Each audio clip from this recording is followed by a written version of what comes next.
Sumemplang sa alon ng pagkakataon si John Riel Casimero, ngayong nakapirma siya sa Kameda Promotions pero nakabigkas din ng serye ng bagong problema. Una, tuloy pa ang bisa ng suspension niya sa Japan hanggang malift ng formal ang overweight fiasco laban kay Saul Sanchez. Ikalawa, kahit na 3-division champ na siya dati, wala pa siyang malinaw na susunod na petsa habang mabilis na umuusad ang edad niya at kaunti na lang ang gasolina sa tangke. Sa super bantamweight, may 4 na laban na siyang naipon ngunit hindi pa rin pumapasok sa mandatory lane ng alinmang sanctioning body. Ang ranking sheet, pang-6 siya sa WBO, pang-13 sa WBC, pang-10 sa IBF. Ibig sabihin kailangan pa niya ng 2, baka 3 solidong panalo para ma-upgrade bilang top contender. May opinyon ng kampo na baka subukan niyang lumipat sa featherweight ngunit mas mabigat ang kalbaryo roon. Una, mas malalaki at mas bata ang nasa tuktok at kung aasa si Casimero na papasok agad sa eliminator, malamang puro stay busy fights muna ang kakain ng oras. Oras na maaaring wala na siya.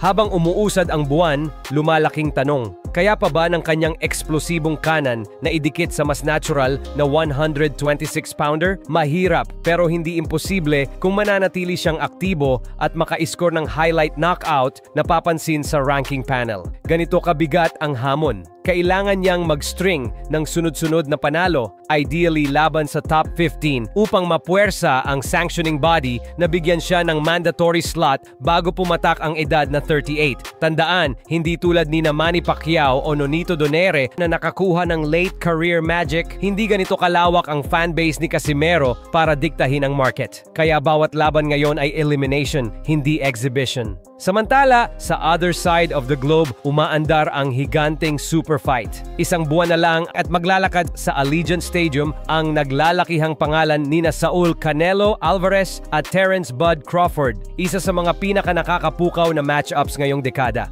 Sumalang sa usapan si Amir Khan, ang kaisa-isang taong nakaharap ang dalawa at malinaw ang pick niya, Bud takes it. Ayon kay Khan, nakita niya sa close quarters ang boxing IQ ni Crawford at naniniwala siyang sapat iyon para talunin ang natural na mas mabigat na si Canelo. Ang konteksto klaro, si Khan mismo ang sumalo ng nuclear right hand ni Canelo noong 2016. Knockout sa round 6 matapos makipagsabayan gamit ang bilis. 3 taon ang lumipas, pinatigil naman siya ni Crawford sa loob din ng 6 na round sa Madison Square Garden. Kaya kung may relevant na opinyon, iyan na marahil. Sinabi pa ni King Khan na Crawford sees everything. Indication na ang timing at switch hitting ni Bud ang maaaring mag-neutralize sa physical edge ni Canelo kahit 2 weight class ang inakyat ng Amerikanong undisputed champ mula welter papuntang super middle.